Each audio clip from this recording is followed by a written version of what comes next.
ቸር አገልጋይ ማነው ለንጉሥ የታመነ መክሊቱን ያልቀበረ አትርፎ የከበረ።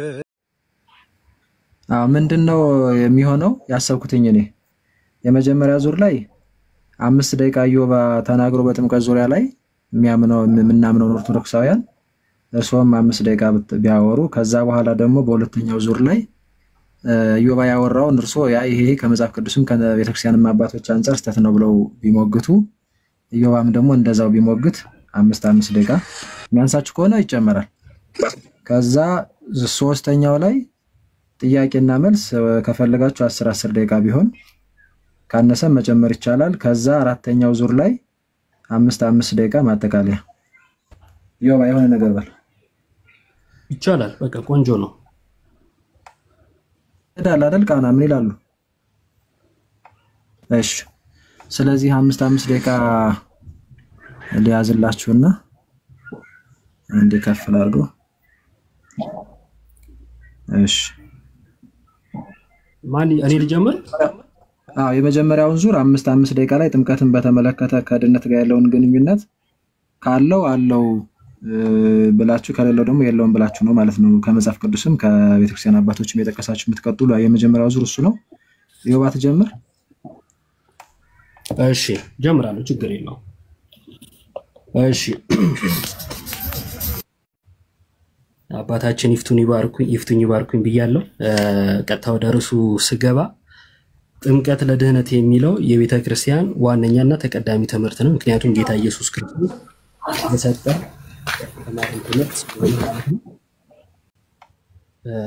የሰጠን ትምህርት ስለሆነ ማለት ነው። ይህን ትምህርት ዲፌንድ ስናደርግ የምንድንበት መሰረታዊ ትምህርት ስለሆነ ነው። ይሄ በቤተ ክርስቲያን ታሪክ ውስጥ የታመነና የታወቀ ትምህርት ነው።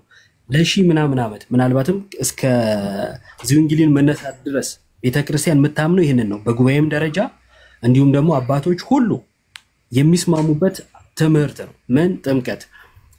ከመጽሐፍ ቅዱስ እንጀምርና ከዛ ወደ አባቶች እንሄዳለን ማለት ነው። ወደ መጽሐፍ ቅዱስ ስንመጣ ሰዎች በኃጢአት በበደል ወድቀው ነበረ። የሚያነሳቸው ያስፈልጋቸዋል። ከሰው ሊሆን አልቻለም። አጠራጥር እያደረግን ነው የምንነጋገረው ባለችን ደቂቃ። ከሰው ሚያድን ስለሌለ አንድያው የአብ ልጅ ሰው ሆነና አዳነን። በሞቱ ሲያድነን አዳማዊ ሆነን ተቀብረን ሞተን የነበርነውን እርሱን እንድንመስል መንገድን ሰጥቶናል። ምን ብሎ?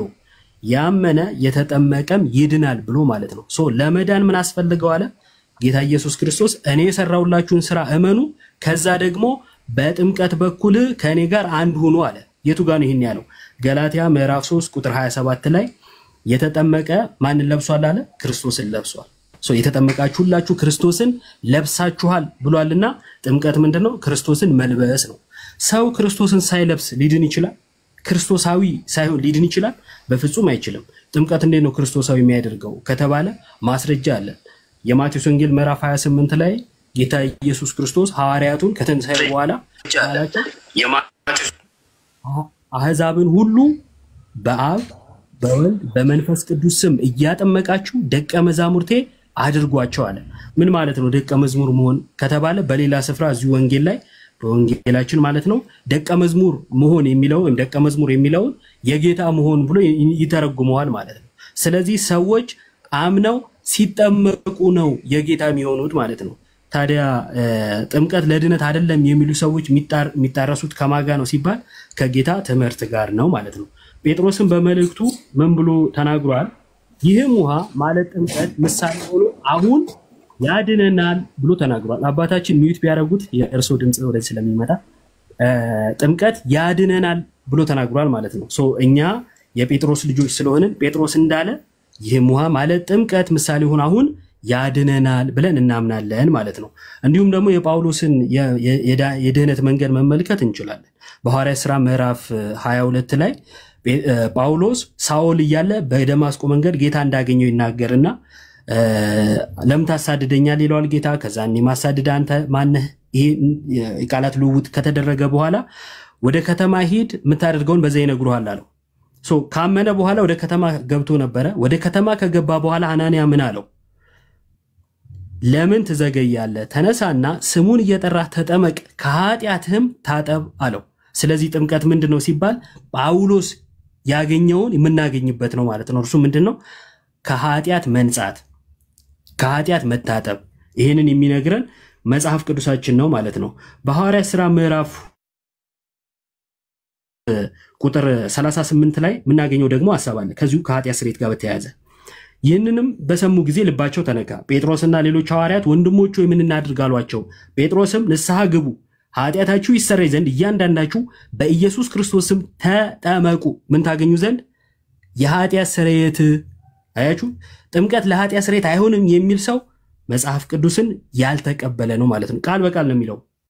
ይህም ውሃ ማለት ጥምቀት ምሳሌ ሆኖ አሁን ያድነናል እንዳለ ጴጥሮስ እዚህም ጋር ትድኑ ዘንድ የኃጢአት ስርየት ታገኙ ዘንድ ማለት ነው ተጠመቁ ሲባሉ እንመለከታለን። የዮሐንስ ወንጌል ምዕራፍ 3ን በዚህኛው ምዕራፍ የመጨረሻ ላድርገውና ከኒቆዲሞስ ጋር በነበረው ምልልስ የምናገኘው ሐሳብ አለ። ምን ይላል? ኢየሱስም መለሰ እንዲህ ሲል እውነት እውነት እልሃለሁ ሰው ከውሃና ከመንፈስ ካልተወለደ በቀር ወደ እግዚአብሔር መንግሥት ሊገባ አይችልም። ወደ እግዚአብሔር መንግሥት ለመግባት ምን ያስፈልጋል? ከመንፈስና ከውሃ መወለድ። እርሱ ምንድን ነው? ጥምቀት። የቤተ ክርስቲያን አባቶች በአንድ ድምፅ ይህንን ጥምቀት ብለው ፈተውታል። እኛም ጥምቀት ብለን እንፈታለን። ቤተ ክርስቲያን ከተመሰረተችበት ጊዜ ጀምሮ አሁንም ድረስ የሚታመነው ትምህርት ይሄ ነው። ይህንን ጠን ወዴት ነው የምንሄደው ከተባለ እንደው ከዚህ ተቃራኒ ሐሳብ ከተነሳ የጌታ ትምህርት አይደለምና ከቤተ ክርስቲያን ውጡ እንደማለት ወይንም ክርስቶሳውያን አትሁኑ እንደማለት ይሆናል። እግዚአብሔር ይስጥልኝ። እሺ፣ ሰዓት ከነ በትክክል ነው የተጠቀምከው ዮባ፣ እናመሰግናለን። በመቀጠል ደግሞ ቃና 5 ደቂቃ ተጠቅመው ጥምቀት ለመዳን አይደለም ብለው ከሆነ የሚያምኑት እሱን ማስረጃዎችን እየጠቀሱ 5 ደቂቃዎት ሲያልቅ ደግሞ ይጨርሳሉ ማለት ነው። ይቀጥሉ።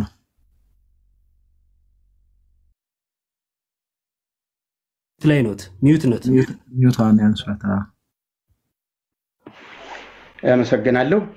በመጽሐፍ ቅዱስ ኃጢአት ይሰረይ ዘንድ ኃጢአታችሁ ይሰረይ ዘንድ የሚሉ ተደጋጋሚ ቃላቶችን እናገኛለን። ይሄ የማይካድ ነገር ነው። ጌታችን ኢየሱስ ክርስቶስም ታላቁን ተልእኮ ለሐዋርያት ሲሰጥ ሁሩ ውስተ ኩሉ አሕዛብ ሁሩ ወመሃሩ ኩሉ አሕዛብ ወእዘ ታጠምቅዎሙ በሉ በስመ አብ ወወልድ ወመንፈስ ቅዱስ በማለት አሕዛብን ሁሉ በአብ በወልድ በመንፈስ ቅዱስም እንዲያጠምቁ ታላቁ ተልእኮ ተሰጥቷቸው ሂደዋል። ይሄ ምንም የሚያጠራጥር ነገር አይደለም። እዚህ ላይ እኔ እንደ ተሐድሶ ጥምቀት ኃጢአት ያስተሰርያል፣ ጥምቀት ኃጢአት ያስተሰርያል፣ የኃጢአት ስርየት ጥምቀት ሲል ቤዛነትን ያሰጣል ማለት ግን አይደለም ብዬ አምናለሁ። ጥምቀት ቤዛነት ቢሆን ኑሮ ኢየሱስ ተጠምቆ እዚያ ላይ ስራውን በጨረሰ ነበር። ጥምቀት ስርዓት ነው። ከስርዓት ጋር ደግሞ ከላኪው ጋራ ከአባት ጋራ መተባበር ነው።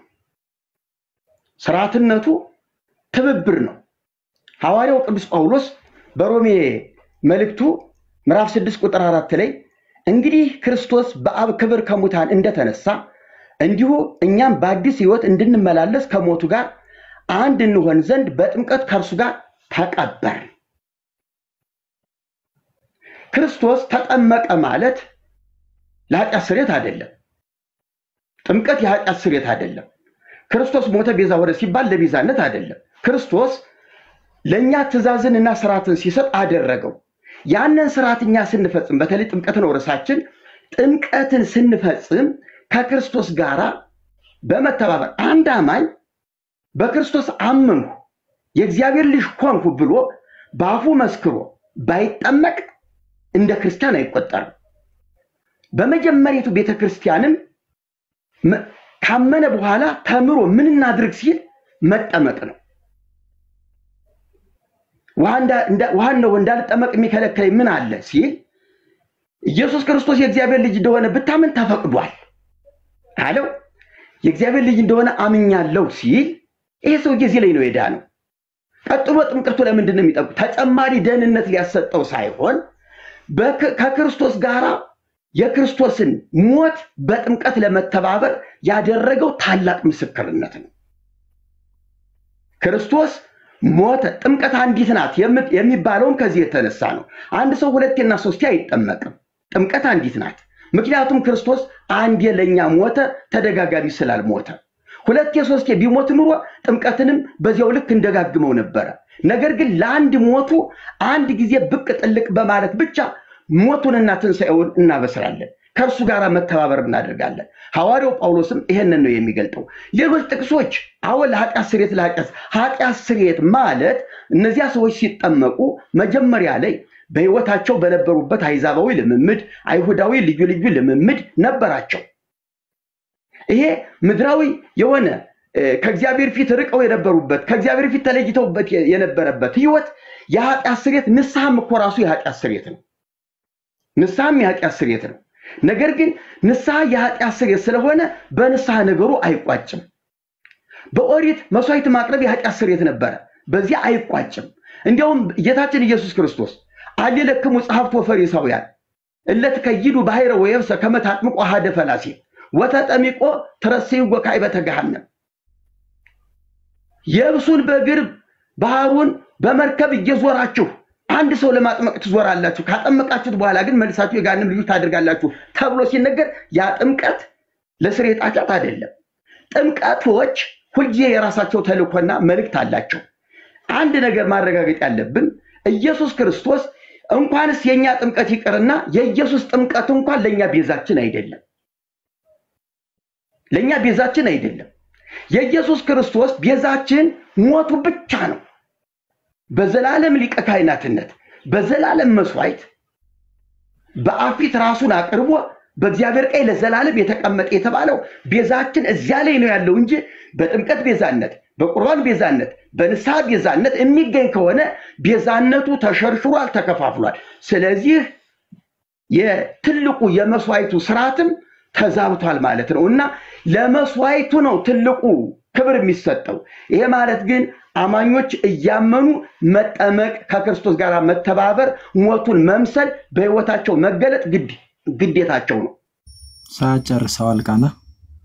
እሺ እናመሰግናለን። አንደኛውን ዙር ርዕሳችሁን ጠብቃችኋል ብዬ አስባለሁ። ጥሩ አድርጋችሁ ፈጽማችኋል። አሁን ወደ ሁለተኛው ዙር እሱ ምንድነው ቃና ያነሱት ላይ ኢዮባ ወንድማችን ሪፍሌክሽን ትሰጣለህ። እንደዚሁም ደግሞ ኢዮባ ያነሳው ላይ ቀጣይ ሲደርሶት እርሶ ይሰጣሉ ማለት ነው። 5 ደቂቃ ነው አሁንም ያለው። ቀጥል ኢዮባ። እሺ እግዚአብሔር ያክብርልኝ። ቀጣይ ያነሷቸውን ሐሳቦች እንመልከት። የመጀመሪያው ሮሜ 6:4ን ጠቅሰዋል። ለድህነት የሚለው በነገራችን ላይ አስቀድሞ አወዛጋቢ ነገር እንደተናገሩ ልጠቁማችሁ እወዳለሁ። ለምን ከተባለ አዎ ለኃጢአት ስርየት የሚል በመጽሐፋችን ላይ አለ ይሉና መልሰው ግን ለኃጢአት ስርየት አይደለም ይላሉ። እንዴት ነው የሚለውን በኋላ በጊዜያቸው ያብራሩልናል። ወደ ሐሳቡ ስመጣ ሮሜ 6:4 ላይ ከቁጥር 3 ጀምሬ ላንብብላችሁ። ወይስ ከክርስቶስ ኢየሱስ ጋር አንድ ትሆኑ ዘንድ የተጠመቃችሁ ሁላችሁ ከሞቱ ጋር አንድ ትሆኑ ዘንድ እንደተጠመቃችሁ አታውቁምን ይላል። ስለዚህ ጥምቀት ከሞቱ ጋር አንድ ለመሆን ምን ያልነው ነው የተጠመቅነው ነው ማለት ነው። ከክርስቶስ ሞት ጋር አንድ የምንሆንበት ነው። ቁጥር 4 ላይ እንግዲህ ክርስቶስ በአብ ክብር ከሙታን እንደተነሳ ክርስቶስ እንዲሁ እኛም በአዲስ ሕይወት ስለተመላለስን አይልም የሚለው እንድንመላለስ ነው። እንድንመላለስ ተጠመቅን ማለት የተጠመቅነው አሮጌውን ማንነት ትተን በአዲስ ሕይወት ለመመላለስ ነው። ምክንያቱስ አዲስ ሕይወት ስላላገኘን ነው አምላክ ሰው መሆን ያስፈልገው። አዲስ ሕይወት ሊሰጠን የሰጠንን በምን ተቀበል ነው? በጸጋ መቀበያው በጥምቀት በኩል ማለት ነው። ስለዚህ ሮሜ 6 ለድህነት መሆኑን በተለይ የጥምቀት ቴዎሎጂ በደንብ የተብራራበት ነው። እንቀጥል። ከሞቱ ጋር አንድ እንሆን ዘንድ በጥምቀት ከእርሱ ጋር ተቀበርን ይላል። በአዲስ ሕይወት ለመመላለስ ከሞቱና ከትንሣኤው ጋር መተባበር ያስፈልጋል። እርሱም በጥምቀት ነው። ሞቱን በሚመስል ሞት ከእርሱ ጋር ከተባበርን ትንሣኤውን በሚመስል ትንሣኤ ደግሞ ምን እንላለን? እንተባበራለን። በሞቱ የተባበረ ነው በትንሣኤው የሚተባበረው። ይህንን ደግሞ የምናገኘው እንዴት ነው? በጥምቀት። እሺ ከዛ ምን የሚል ሐሳብ ተነሳ? ክርስቶስ የተጠመቀው ለኃጢአት ስርየት አይደለም የሚል ነገር አነሱ። ማን ነው ክርስቶስ የተጠመቀው ለኃጢአት ስርየት ነው ብሎ የተናገረ ነው ወይስ ራሱ ጥያቄ ፈጥሮቦት ነው የሚለው? እንግዲህ ፈጥሮቦት ከሆነ በዚሁ ልነግሮት እወዳለሁ። ኢየሱስ ኃጢአት የለበትም። ንጹሕ የእግዚአብሔር በግ ለመስዋዕት የቀረበ የእኛን መስዋዕት የተሸከመ እድፈት ወይንም ደግሞ ምንም ኃጢአት የሌለበት ከኃጢአት በቀር እኛን የመሰለ እንዲህ ያለ ሊቀ ካህን ይገባናል ብሎ በዕብራውያን ምዕራፍ 7 ቁጥር 26 ላይ የተናገረለት ጳውሎስ ንጹህ ክርስቶስ ነው እና ለኃጢአት ስርየት ሊጠመቅ አይችልም።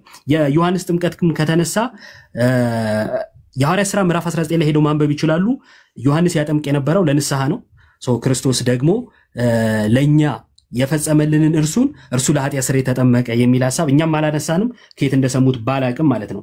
ከዛን ባይጠመቅ እንደ ክርስቲያን አይቆጠርም የሚል ነገር በመሃል ላይ ሲናገሩ ሰማው። ሰው አምኖ ካልተጠመቀ ወይም ባይጠመቅ እንደ ክርስቲያን አይቆጠርም አሉ። እግዚአብሔር ያክብርልን። ውይይቱ እዚህ ጋር ነበር የሚያበቃው፣ ግን ሰዓቱን ጠብቀን እንጨርሰው በሚለው ነው እንጂ ሰው ከጥምቀት ከተለየ ክርስቶስን አልለበሰምና በእምነት ብቻ ሊድን አይችልም።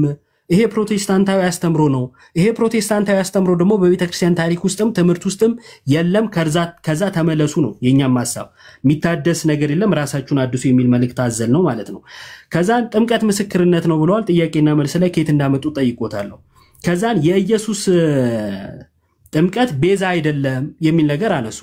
የኢየሱስ ጥምቀት የሚለውን ቅድም ስለመለስኩኝ ቤዛ የሚለውን ሐሳብ እንዴት እንደተረዱት ባላቅም ቤዛነትን ስናነሳ የክርስቶስ ቤዛነት ሰው ከመሆኑ ነው የሚጀምረው። ሰው ሳይሆን አይደለም መስቀል ላይ የተሰቀለው። ቤዛነት ምንድነው ከተባለ ክፍያነት ነው። ክፍያን ያገኘነው ደግሞ እርሱ ዘላለማዊው ቃል ዘላለማዊው አምላክ ከድንግል ሞት፣ ረሃብ፣ መገረፍ እነዚህ ነገሮች የሚስማሙትን መከራ መቀበል የሚስማሙትን ስጋ የራሱ አድርጎ በስጋ በኩል ነው መከራን የተቀበለልን ማለት ነው። ስለኛ የሞተው በስጋው ነው። እነዚህ ነገሮች ያደረገው ዘሎ ዕለተ ዓርብ በቃ ኢየሱስን ያወቅነው ዕለተ ዓርብ ነው አይደለም።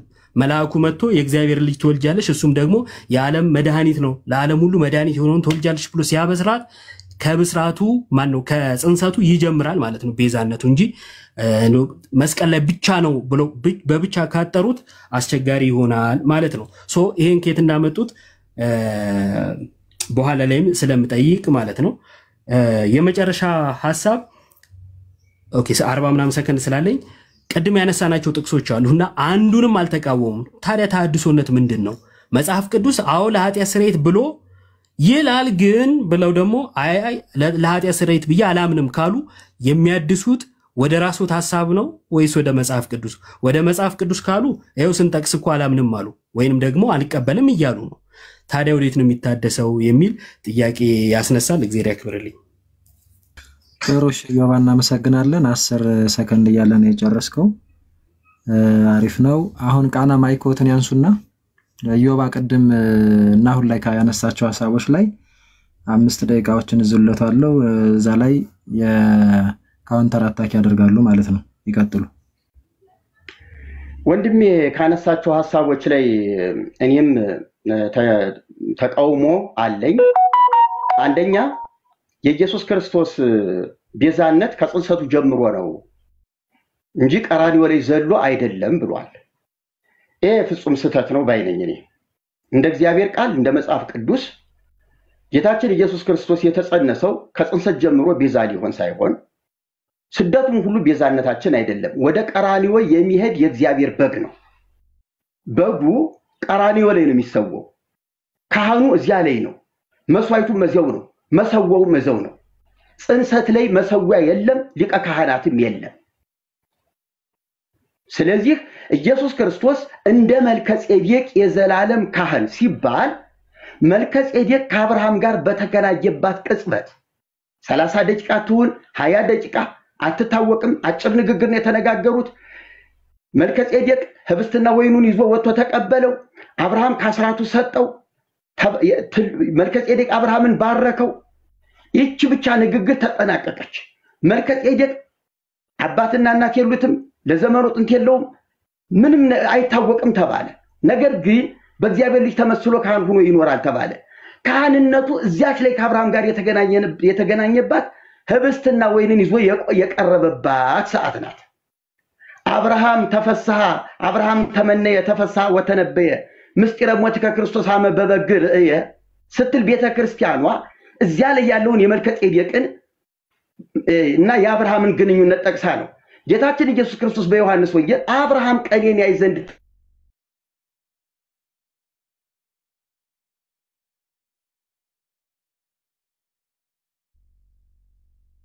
ረጡ ወይስ ከኔ ነው? ተቋርጧል። እሺ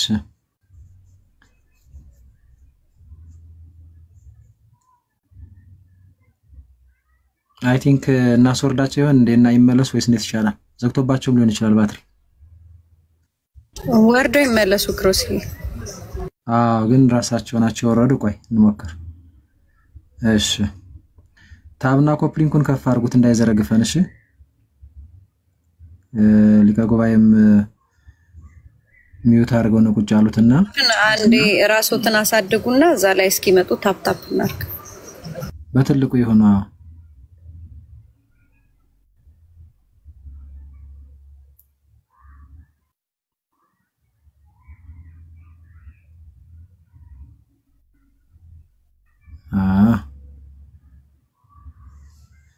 እሺ 3 ደቂቃ ላይ ነው ያቆሙት። ከስር ካሉ ምናልባት አንድ ቁጥር ይጻፉ። ቃና ከስር ካሉ ትንሽ ቢዚ ነገር አለውና ኮፕሊንኩ ከፍ አድርጉት አንዴ። ቀስት ኮፕሊንክ አንዴ ቶሎ በሉ። 1.8 ነው ያለው። ከስር አንድ ቁጥር እየጻፉ ነው መጣዋል። ልኬላችኋለሁ። አንዴ ቀስት ኮፕሊንክ አድርጉ። እሺ ረስታችሁታል። ቶሎ በሉ። ልኬልዎታለሁ። ቃና ይቀበሉ። ፖስትም እያደረጋችሁት ሪፖስት አድርጉ።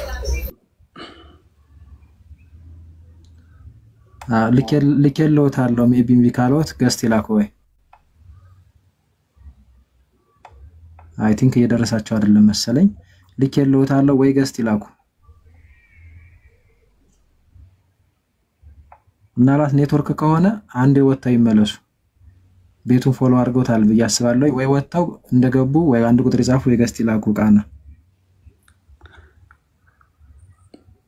የሉም እኮ ይታያል። አንድ ሲጽፋ ሙሉ ወጥቶ ከተመለሱ ድንገት ኢንቫይት ተደርጎም ላይ ገቡ ስለሚችሉ ከቲክታክ ወጥቶ ይግቡ። ድጋሚ ኢንቫይት ተደርጓል። ኢንቫይት ተደርጓል። ቃና ካሉ እንዳለ ይውጡና ተመልሰው እንደገና ይግቡ።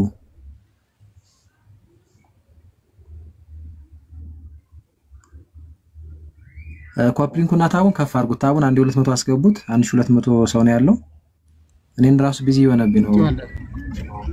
ኦኬ ገቡሽ። ታብታብ እስከ አድርጉ። ሁላችሁ ከታች ያላችሁ ታብታብ አድርጉ። እዚህ ያሉም ፎሎ አድርጓቸው። ለሁሉ መምህራን እዚህ ያሉ ፎሎ አድርጓቸው። ታብታብም አድርጉ። እሺ ቀጥሉ። አይ ምናልባት አንዳንድ ሰዎች ከዚህ በፊትም ራሳቸው እያስወጡ መርጌታ ወጥ መርሳተው ወጡ የሚሉ ሰዎች አሉና ምናልባት እኔ እንደዛ መጠራጠራለሁ። አይ እንደሱ አይደለም። ቃና በምንም ተአምር ሊቀ ጉባኤ ያሉ እንደውርሶን እንኳን ይበሉና ቢጠራጠሩና ያከብሩኝም ብለው እኛ አባቶች ያለንን ክብር ኦርቶዶክሳውያን ያውቃሉና ሊቀ ጉባኤ ያሉ ታላላቅ መምህራን ያሉ በፍጹም ማንም እንደዚህ አላደረገም። ሁሉም ሰው አይቶ አልስታክ ነው ያደረገበት እና የው ሰዓቱንም አቁም ይልዎታል። ምንም የተፈጠረ ሁለታችን ሞዴሬተር ያለንና የሚቀጥሉ ቃል አሁን ይቀጥሉ። 3 ደቂቃ ቀርቶታል። ይቀጥሉ። ጥምቀት ላይ ርዕሰ ጉዳዩን ጥምቀት ላይ አድርገው ይቀጥሉ። እሺ ስለዚህ ጌታችን ኢየሱስ ክርስቶስ እንግዲህ እንደገና ልድገመው መሰለኝ ጌታችን የተጠመቀውም ለራሱ ነው። በሱ ጥምቀት ልክ እንድንጠመቅ ቢያዝዝ ኑሮ 30 ዓመት ሳይሞላን በ40 ቀንና በ80 ቀንም እየተጠመቅን ያለነው ሳናምን እየተጠመቅን ያመነ የተጠመቀ ከሚለው ይልቅ የተጠመቀ ያመነ በሚል አካሄድ ነው እየሄድን ያለነውና ስርዓተ ጥምቀቱ ራሱ ትክክል አይደለም። ለጥምቀት የሚፈጸመው አፈጻጸሙ ስርዓቱ በቤተ ክርስቲያኒቱ ትክክል አይደለም። ይሄ የተዛባ ነው። ተሐድሶ ያስፈልገዋል፣ መታረም ያስፈልገዋል። ጌታችን ኢየሱስ ክርስቶስ ሲጠመቅም ሲጾምም የራሱን አካሄድ ጠብቆ ለመሄድ እንጂ መጾሜ ለእናንተ ቤዛ ነው፣ መጠመቄ ለእናንተ ቤዛ ነው ሊል አይደለም። እሱ እየገሰገሰ ያለው ወደ ቀራንዮ ነው።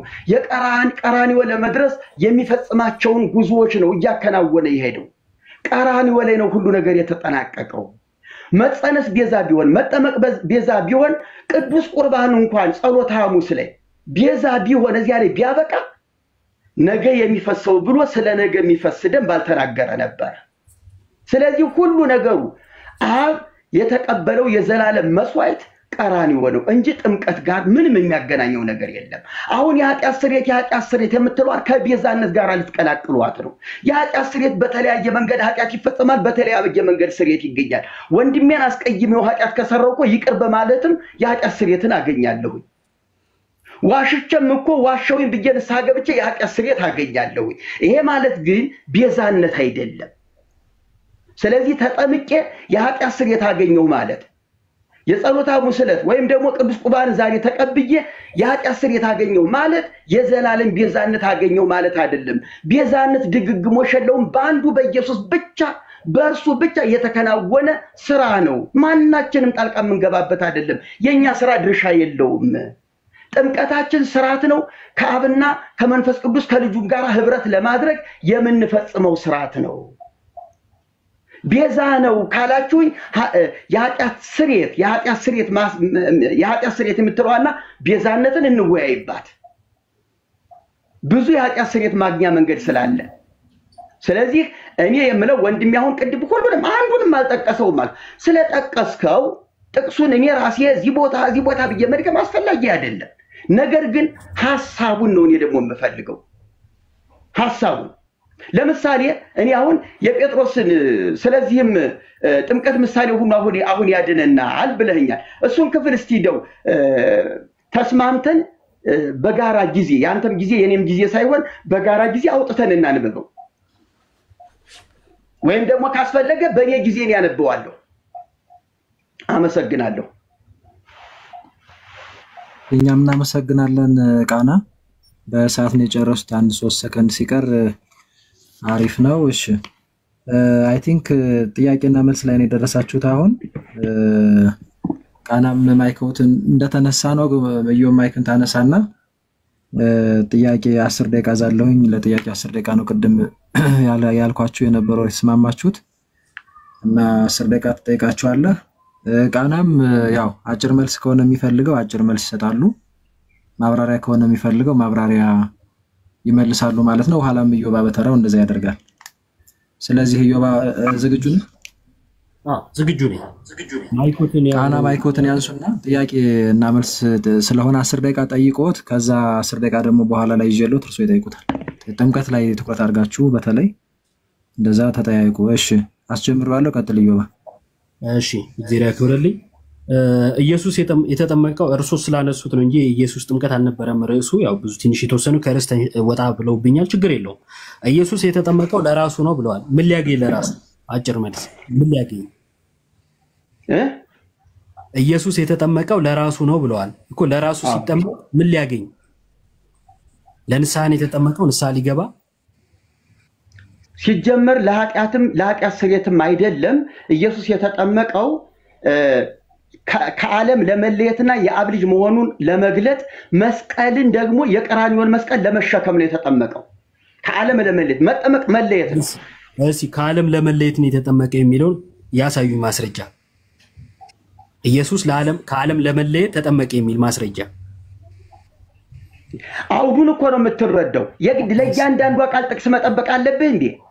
ኢየሱስ ከዓለም ለመለየት ተጠመቀ የሚል ጥቅስ አታገኝም። እሺ ወደ ቀጣይ ጥያቄ ልሂድ። እሺ ጥምቀት ምስክርነት ነው ብለው ነበር። ማስረጃ የቱ ጋር ነው ምስክርነት የተባለው? ጥምቀት ምስክርነት ነው የተባለው የቱ ጋር ነው? ቅድም ምስክርነት ነው ብለው ነበር። ጳውሎስ እኮ የገለጠው ሮሜ 6 ላይ ከእርሱ ጋር ለመተባበር በጥምቀት ተቀበርን ሲል መተባበር ነው። መተባበርማ ትክክል እስማማለሁ። እኔ ምስክርነት ነው የሚለውን ነበር የጠየቅኩት። የለም እሺ የታድሶ አንድ ሰነድ እንዲያሳዩኝ ይፈልጋለሁ። ጥምቀት ለኃጢአት ስርየት ነው የሚል የታድሶ የእምነት መግለጫ አለ? የለም። እሺ እርሶ ጥምቀት ለኃጢአት ስርየት ነው ብለው ያምናሉ? ለኃጢአት ስርየት ይሆናል፣ ቤዛነት ግን አያሰጥም። ስለ ቤዛነት አልጠየቅኩም። ለኃጢአት ስርየት ነው ብለው ያምናሉ እርሶ? አያሰጥም። የኃጢአት ስርየት አያሰጥም? ይኸውልህ ለኃጢአት ስርየት ያሰጣል፣ ይቅርታ። ቤዛነት አያሰጥም፣ ለኃጢአት ስርየት ግን ይሆናል ነው ያልኩኝ። እሺ የአባቶችን ትምህርት ይቀበላሉ? የምቀበለውም አልቀበለውም አለ። የሚያስገድደኝ ይሄ መብቴ ነው። ንጹሑን መርጬ እንደ እግዚአብሔር ቃል እቀበለዋለሁ። ለምሳሌ ቅዱስ ጎርጎርዮስ ዘኑሲስ በእንተ ጥምቀት ስለ ጥምቀት ባስተማረበት ትምህርቱ ላይ ጥምቀት ከኃጢአት የሚያነጻ ነው ይላል። ይቀበሉታል? አልቀበለውም። ቅዱስ ቄርሎስ ቆይ የኔ ሰዓት ነው። ቅዱስ ቄርሎስ ዘኢየሩሳሌም እርሱም በእንተ ጥምቀት ስለ ጥምቀት ባስተማረበት ላይ 3ኛው ምዕራፍ ቁጥር 10 ላይ ማንም ሰው ካልተጠመቀ በቀር መዳንን አያገኝም ይላል። ይቀበሉታል? አልቀበለውም። አይቀበሉም። እሺ ወደ ቀጣይ ጥያቄ ልምጣ። ጴጥሮስ በአንደኛ ጴጥሮስ ምዕራፍ 3 ቁጥር 21 ላይ ይህም ውሃ ማለት ጥምቀት ፖዞናል ይህም ውሃ ማለት ጥምቀት ምሳሌ ሆኖ አሁን ያድነናል ይላል። ያድነናል ያለው ምንን ያድነናል ያለው?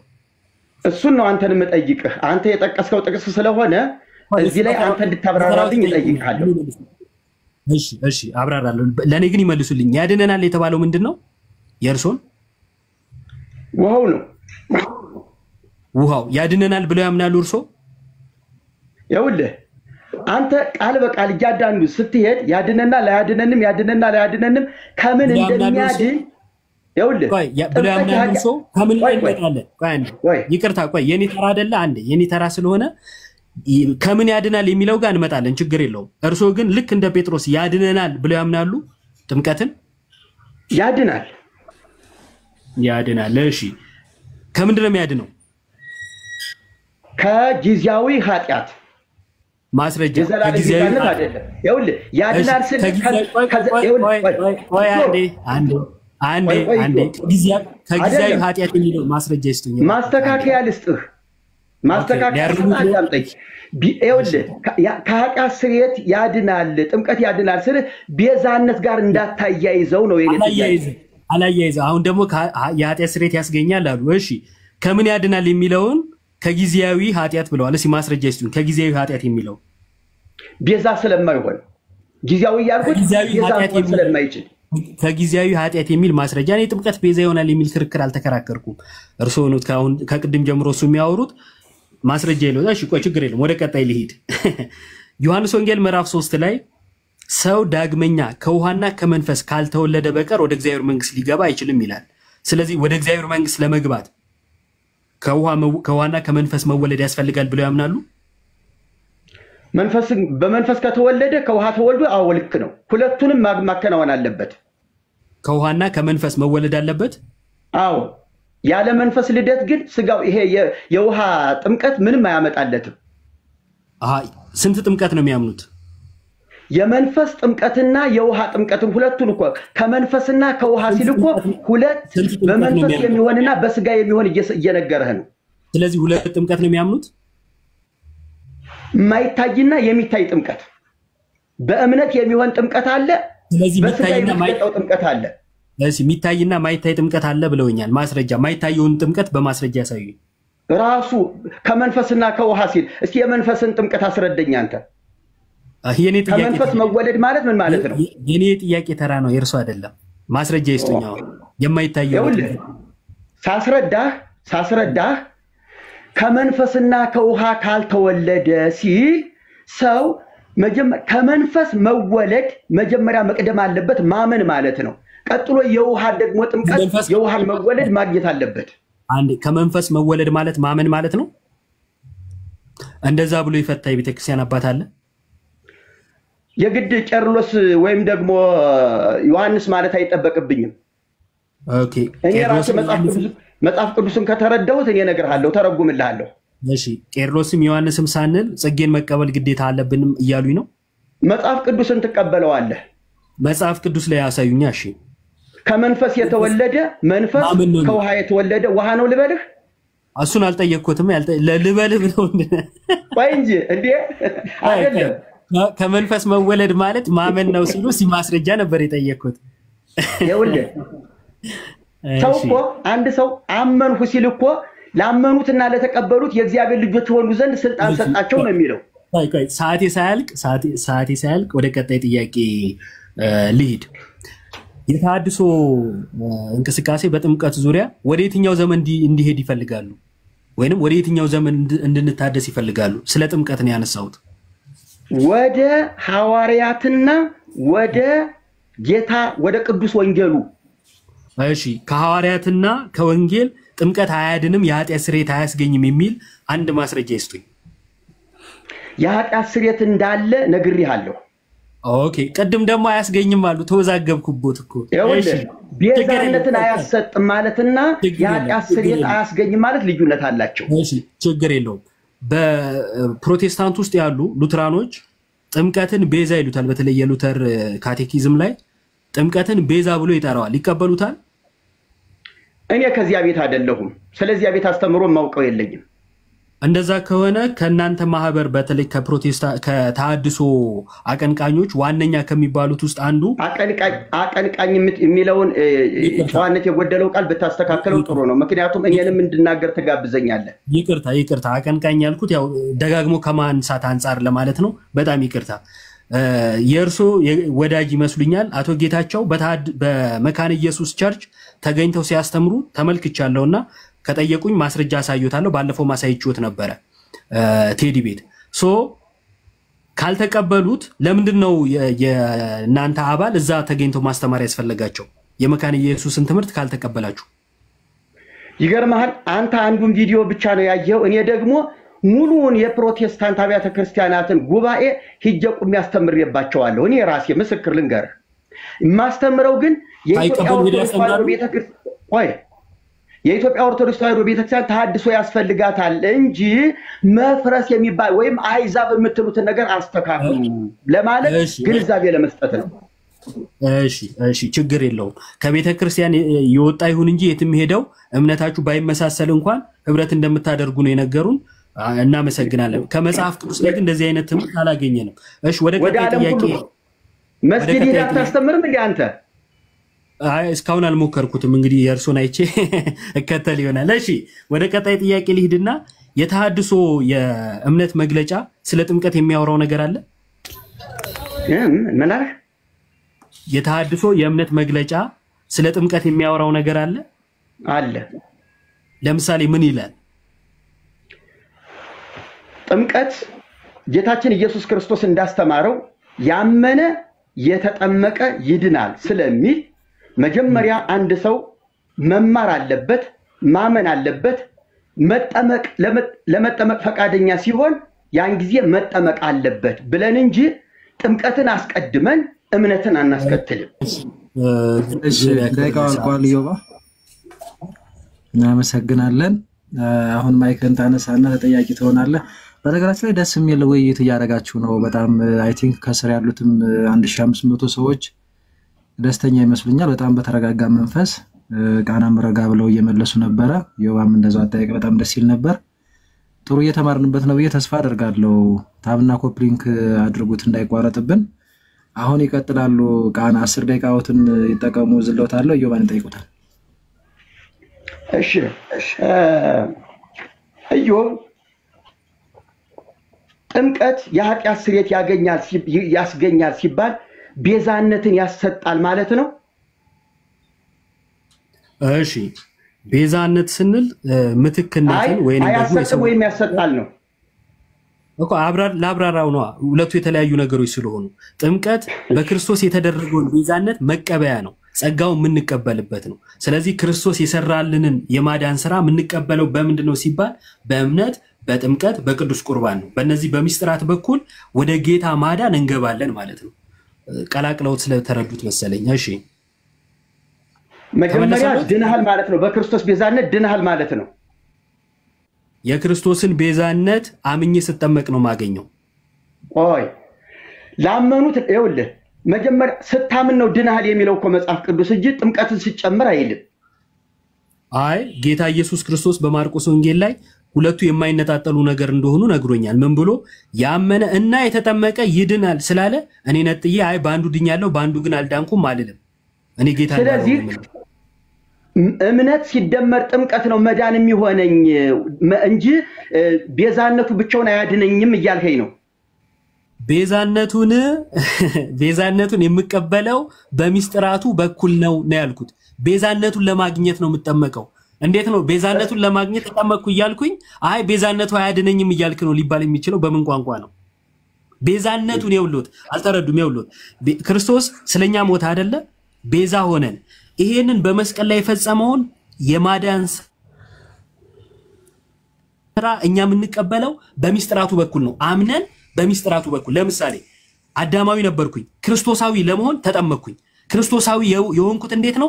ክርስቶስ ስለኔ ሞቶ ሞቴን ስላጠፋ ያንን የማገኘው ግን በጥምቀት በኩል ነው ማለት ነው። አሁን ተረዱት? አንተ በእምነት የተቀበልኩትን ጥምቀት ላይ ሂጄ ነው ማረጋግጠው ነው ያልከኝ። እስከ ጥምቀት ድረስ ቤዛነትን አላገኘህም፣ የግድ እስከዚያ ድረስ መድረስ አለብህ ማለት ነው። እሺ ያንተ ሐሳብ እንደዛ ነው። ሌላው አላልኩም። እሺ ቀጥሉ። ግን እንደዛ አላልኩም። ይቀጥሉ እንዴ አልክ እንጂ ለምን ተዋሸኝ? እንደገና ማለት ልትገለበጣት አይገባህም። ማመን ብቻውን በቂ አይደለም፣ ጥምቀትን ጨምሬበት ነው እርግጠኛ የመሆነው እያልከኝ እኮ ነው። አይ እኔ አሁን እርግጠኛ መሆን በማመን ብቻ ከሆነ ቤዛነቱን አላገኝም ምናምን እንደዚህ አይነት ቃላቶች አላወጣውም። ጨማምሮ ስላሉ አላልኩም ነው ያልኩት። አብራራልኝ ካሉ ላብራራለሁ። በክርስቶስ የተደረገ ቤዛነት በዚህ ላይ ጊዜ አናጠፋም ያልካቸውን ቃላቶች ጥያቄን ህዝብ ሰምቷል። ጴጥሮስ ላይ 3:21 ሁለት ጊዜ ተናግረዋል። ይህም ውሃ ደግሞ ማለት ጥምቀት ምሳሌው ሆኖ አሁን ያድነናል ብሏል። እና ይህም ውሃ የተባለው ለምሳሌ ጴጥሮስ ላይ የተጠቀሰው ያ የጥፋት ውሃ ነው። ከላይ ያለው የጥፋት ውሃ ነው። ያንን ከገለጠ በኋላ ይህም ውሃ ብሎ ከዚያ ጋር አነጻጽሮ ያ ውሃ የወረደው ለምንድን ነው? እሺ በጣም ጥሩ ጥያቄ ነው። እግዚአብሔር ያክብርልኝ። ጴጥሮስ እየነገረን ያለው ልክ ጳውሎስም እንደሚለው ማለት ነው ስለ ጥምቀት ወደ ኋላ ሄዶ በብሉይ ኪዳን የነበረው ጥላውና ጴጥሮስ ጳውሎስ አሁን አጠቀስክበት ቦታ ላይ አብራራ።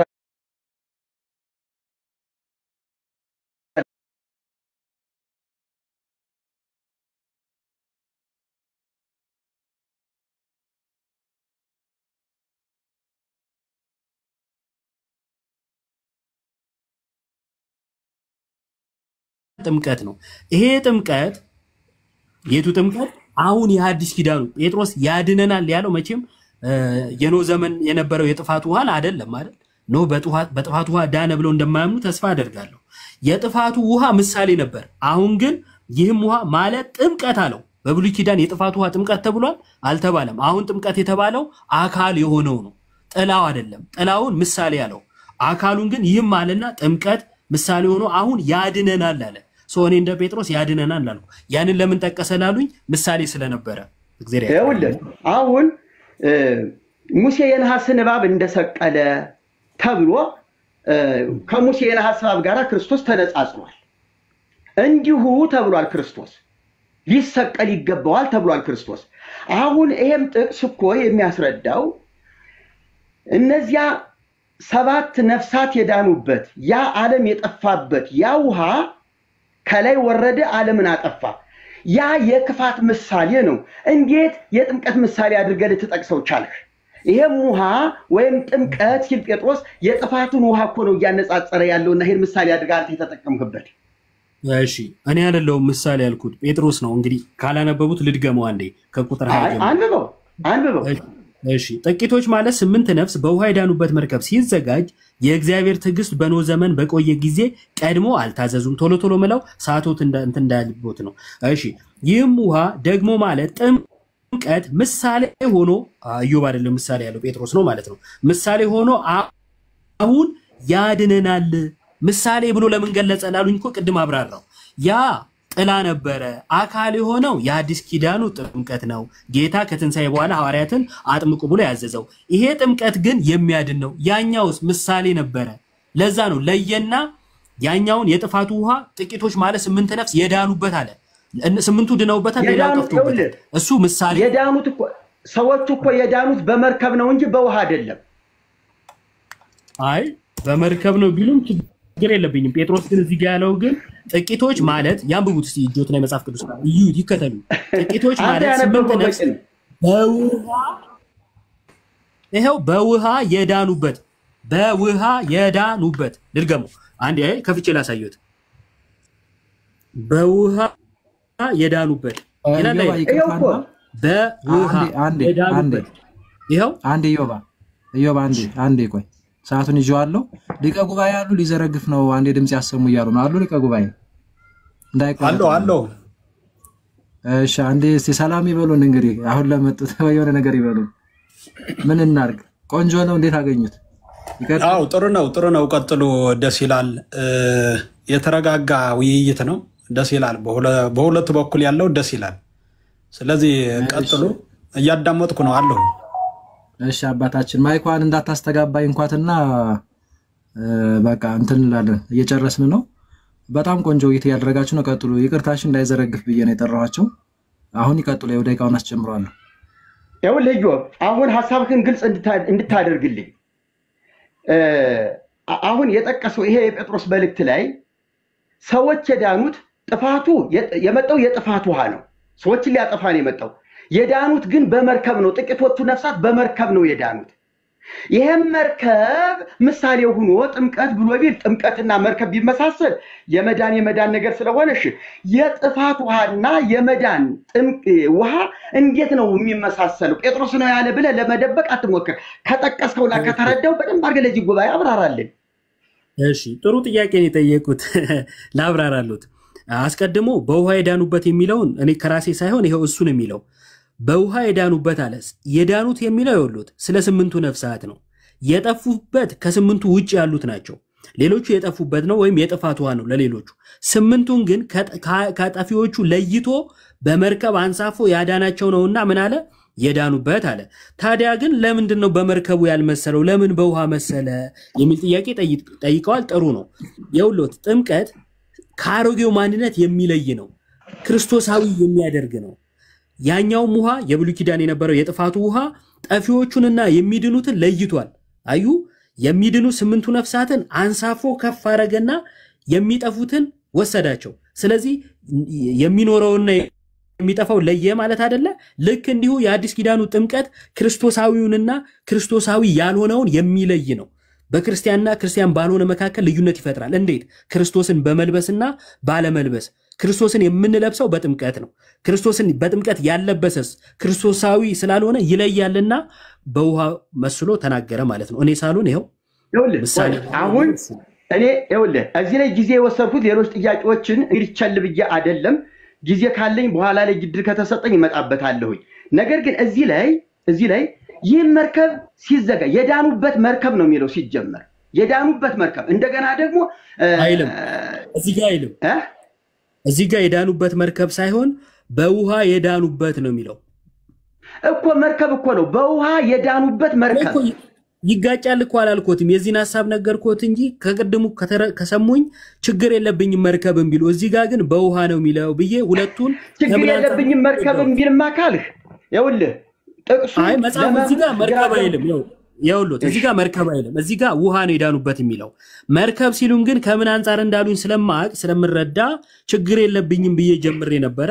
ለምን እዚህ ላይ እንደቆዩ ባላቅም እዚህ ጋር ግን ጥምቀት ያድናል እያለ ነበረ። እንግዲህ ይቀጥሉ። እሱ ይኸውልህ ጥምቀት እሱም እኮ ሲል እኮ ቀጥሎ ያለውን ክፍል አለው። ይህም ውሃ ደግሞ ማለት ብለህ አሁን ያድነናል ካለ በኋላ ለእግዚአብሔር የበጎ ቀጥሎ ለእግዚአብሔር የበጎ ህሊና ልመና ምን ማለት ነው?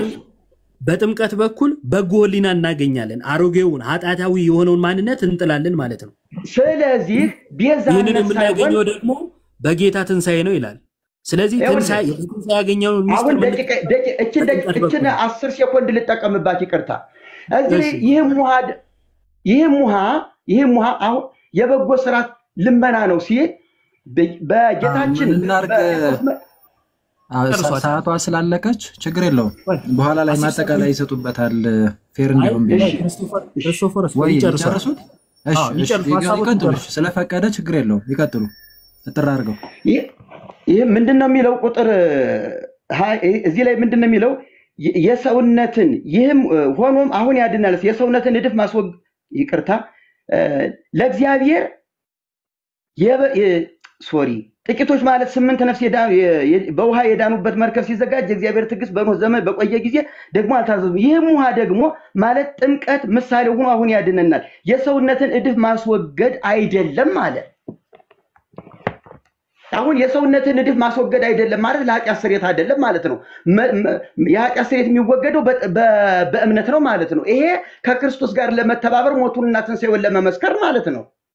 ጴጥሮስ እኮ እንደዚህ ነው ያስቀመጠው። ይቅርታ ጨርሻለሁ። በኋላ ለሱ ደቂቃ ተጨምሮለት እንዲሰጠው እጋብዛለሁ። አመሰግናለሁ። እሺ ችግር የለውም።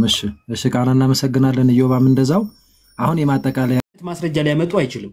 የሰውነት እድፍ ማስወገድ አይደለም ማለት ያው ከቤተ ክርስቲያን ውጪ በመናፍቃኑ አዳራሽ በየሆቴሉ ውሃ ባገኙበት ሁሉ የሚያደርጉት መንቦጫረቅ እርሶን ማለት አይደለም የሌላውም ጭምር ነው። ይሄ የሰውነት እድፍ ማስወገድ ነው። የሰውነት እድፍ ማስወገድ ያልሆነው በቤተ ክርስቲያን ውስጥ የሆነ ሐዋርያዊ ቅብብሎሹን በጠበቀ መልኩ የሆነ የሚደረገው ያ በመጽሐፍ ቅዱስ የተገለጸውን ጥምቀት ነው። የሰውነት እድፍ ማስወገድ አይደለም፣ ሻወር አይደለም፣ ጸጋ መቀበያ ነው ማለት ነው እንጂ ለኃጢአት ስርየት ማለት እኮ አይደለም ያሉት ከየት እንዳመጡት ባላቅም ማለት ነው። ያነሱት ብዙ ነገር የለም እውነት ለመናገር እንትን ማለት አይደለም። ጥምቀት ለኃጢአት ስርየት ነው ይሉና መልሰው ደግሞ አይደለም ይላሉ። እየሆነ አይሆንም ነው የሆነብኝ ውይይቱ ማለት ነው። ይቅርታ አድርጉልኝ። ለምንድን ነው እንዲያልኩት? ሲጀምሩ ለኃጢአት ስርየት አይደለም ይሉና ትንሽ ቆይተው ለኃጢአት ስርየት ነው ይላሉ። አያድንም ይሉና ያድናል ይላሉ። ያድናል ስል ግን ይሉና አይ ለጊዜያዊ ኃጢአት ነው።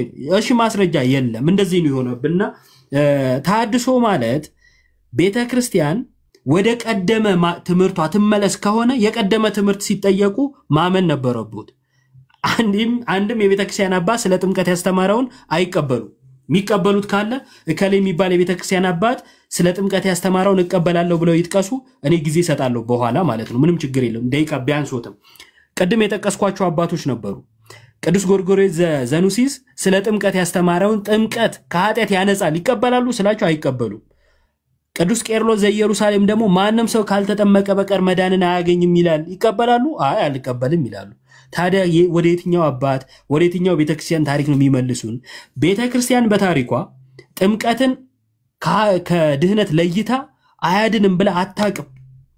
ሐዋርያት እንደዛ አላስተማሩም። ጌታ አላስተማረም። ሐዋርያን አበው አላስተማሩም። ማንም እንደዛ ያስተማረ የለም። እርሶ ግን ከየት እንዳመጡት አላቅም። ይሄ ከማርቲን ሉተር በኋላ ዙንግልና የመሳሰሉት የሚያነሱት ሐሳብ ነው። ማርቲን ሉተር እንኳን እንደዛ አያምንም።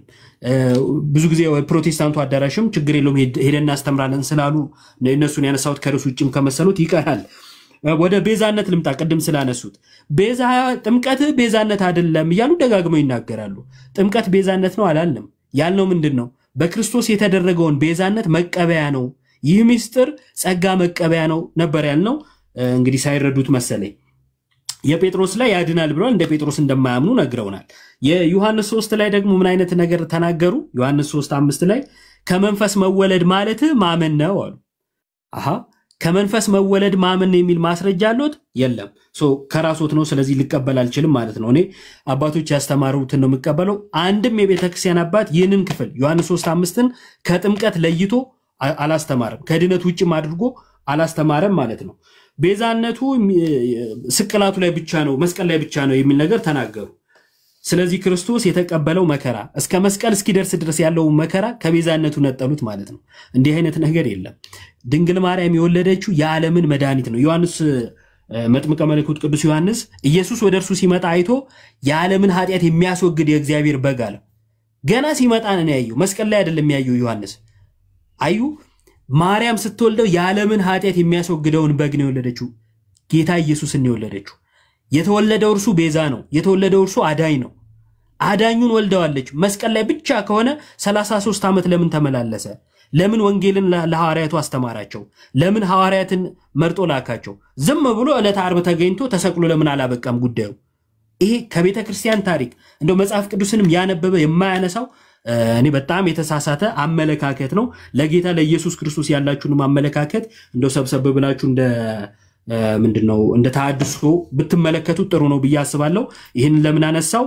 በቅርቡ ባደረጉት ኢንተርቪው ላይ አንዳንድ ትምህርቶቻችሁ ላይ ገና እየሰሩ ያሉት ነገር እንዳለ ገና እየተሰራ እንደሆነ ስለነገሩን ማለት ነው። ይሄንንም ክርስቶስ ላይ ያላችሁንም ነገር ብታዩት ጥሩ ነው ለማለት ነው። ይታደስ ይላሉ፣ ግን ወደ ኋላ ዘመን ስናይ እርሱ የኋለኛውን ዘመን ስለማይቀበሉት ማለት ነው። ስለዚህ ስለ ጥምቀት ያለው የቤተ ክርስቲያን ትምህርት ለኃጢአት ስርየት ከክርስቶስ ጋር አንድ መሆን አዲሱን ማንነት መልበስ ክርስቶስን መልበስ ገላትያ 3:27 ላይ እንደሚለው ሆኖ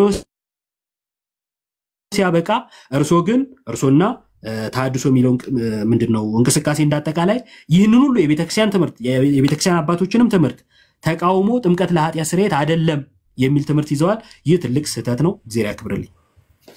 እሺ ዮሐና መሰግናለን። እሺ ቃና ማይኮትን ያንሷትና 5 ደቂቃ አለዎት። እንደየዋ ማጠቃላይ ይሰጣሉ። የመጨረሻችሁ ነው ይሄ ማጠቃላይ። አመሰግናለሁ። ሁላችሁም ከታችም ሆናችሁ በዛ በላችሁ የምትከታተሉ እዚህም ያላችሁ እህት ወንድሞቼ እግዚአብሔር ይባርካችሁ። እንደናንተ አመለካከት የጌታ ጥምቀት ለራሱ ደህንነት ነው በ30 ዓመቱ ስል አይደለም የሚል እና ለራሳችን ለኛም ጭምር እንደሆነ ተደርጎ ተሰጥቷል። ይሄ በፍጹም ስህተት ነው። ኢየሱስ ክርስቶስ ለራሱ የሆናቸው ነገሮች በፍጹም ሰውነቱ ሊተገበራቸው ሊሆናቸው የሚገቡ ነገሮች ያደረጋቸው ናቸው። ለቤዛነት አይደሉም። እንደ ሰው እንደ አንድ አገልጋይ ጾመ፣ ጸለየ፣ ለአገልግሎት ወጣ። ልክ ይሄ መርህ ነው፣ የአንድ አገልጋይ መርህ ነው። ያንን ነው ኢየሱስ ክርስቶስ ያደረገ። አምላክ ስለሆነ ይሄ ያስፈልገው ነበር ምናምን፣ ፍጹም ሰው ስለሆነ ደግሞ ያስፈልገዋል። አምላክነቱን ሊጠቀምበት አይደለም የተገለጠው።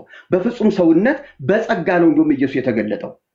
የእግዚአብሔር መንፈስ በእኔ ላይ ነው ለድሆች እንዲህ አደርግ ዘንድ የታሰሩትን ፈታ ዘንድ ነፃነት ሰጥ ዘንድ ቀብቶኛል በማለት እንደ አንድ ነብይ ነው ኢየሱስ ክርስቶስ ራሱን የገለጠው እንጂ አምላክ ስለሆነ በአምላክነቴ ብሎ አልተናገረም።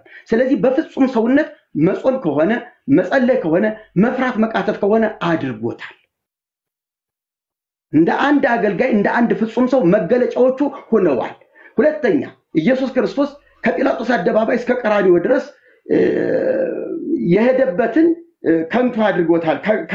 ከቤዛነት አግልለዋል። ቀራንዮ ላይ ብቻ ያለችውን ነገር ነው ያደረገ። አዎ ምክንያቱም አንድ በግ ለመስዋዕት ከመንጋው መካከል ሲወሰድ በጉ ተይዞ ታስሮ እየተገረፈ እየተገፋ ነው ከመሰዊያው ቦታ የሚደርሰው። በጉ ትክክለኛ ኃጢአተኛው ሰው እጁን ጭኖበት ካህኑ አርዶት ነው የኃጢአት ስርየት የሚከናወነው። ልክ ኢየሱስም የእግዚአብሔር በግ በራሱ ክህነት ራሱን ኢየሱስ ክርስቶስን ሰውቷል።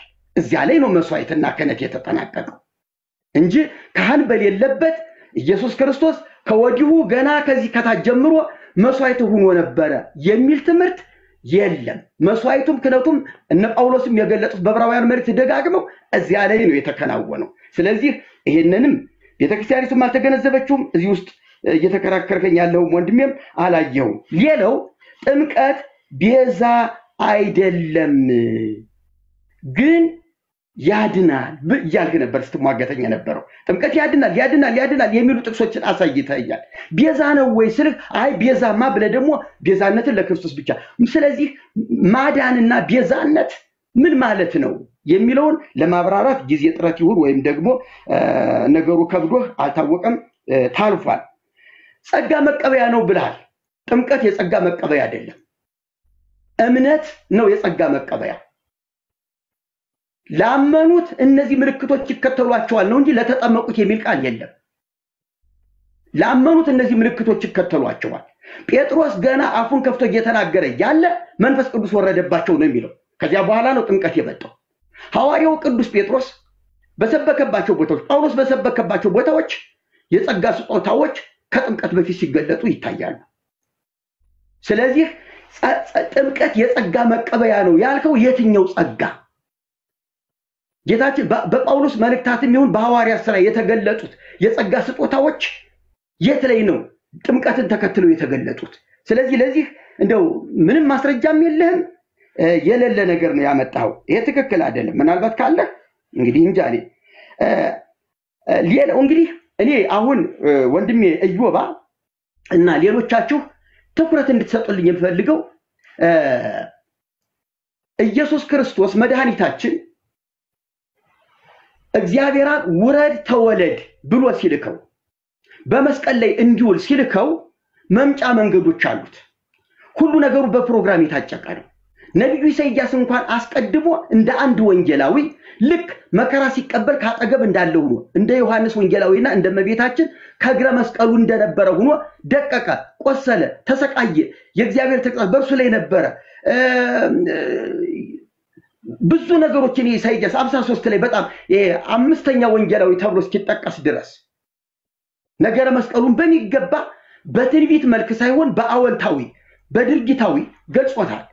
አሁን ነብዩ ኢሳይያስ ከዚያ ላይ ሆኖ ይህንን ሲናገር እዚያ ላይ ቤዛነት ተከናወነ ማለት አይደለም። ሕፃን ተወልዶልናል ብሎ እንደተወለደ አድርጎ ሲናገር እዚያ ላይ ተከናወነ ማለት አይደለም። ሂደት አለው።